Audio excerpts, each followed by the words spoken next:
मैं शुरुआत सर आपसे करता हूं, सचिव महोदय से।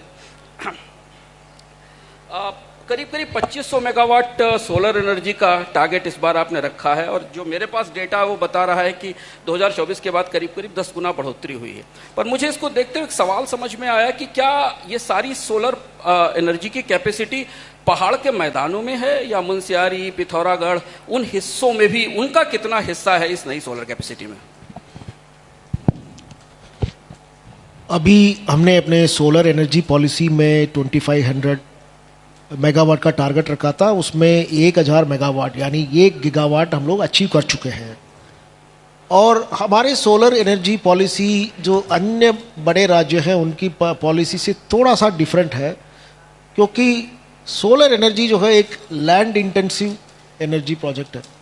इसके लिए आपके पास बहुत सारा लैंड होना चाहिए, और लैंड ऐसे लैंड होना चाहिए जिसको आप कोई अन्य प्रयोजन के लिए यूज़ नहीं कर पाए, क्योंकि लैंड की जो है अल्टरनेटिव यूसेस होते हैं।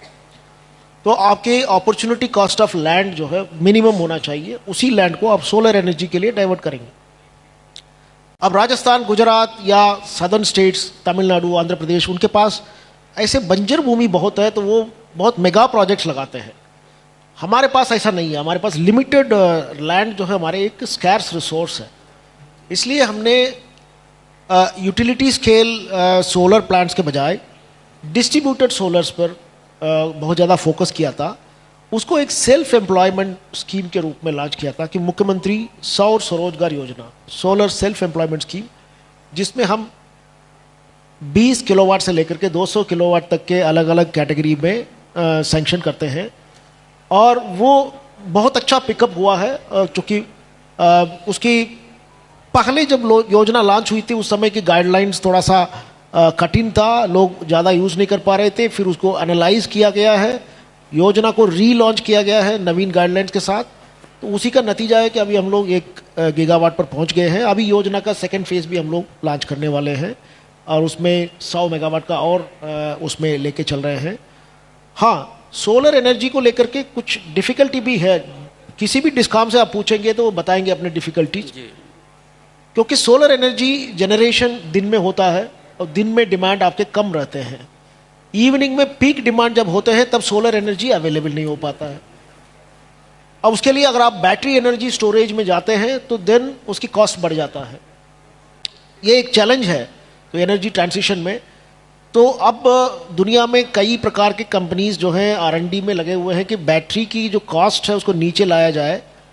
अभी भारत सरकार ने MNRE ने अपना BESS के लिए सब्सिडाइज्ड स्कीम अनाउंस किया है, जिसमें VGF देते हैं। हमारे स्टेट को भी मिला है, उसके अंदर हम कुछ BESS प्लांट्स भी लगाने जा रहे हैं। इसके अलावा दूसरा ऑप्शन हमारे पास पंप्ड स्टोरेज प्लांट का है। तो दिन में आप सोलर एनर्जी से एनर्जी जनरेट करिए, फिर आप पंप्ड स्टोरेज प्लांट के माध्यम से उसको नीचे वाले से ऊपर वाले रिजर्वायर में पंप करिए, फिर रात को उससे energy generate, hydro energy generate करिए। तो ये भी एक तरह से एक रिन्यूएबल सोर्स ऑफ एनर्जी ही है।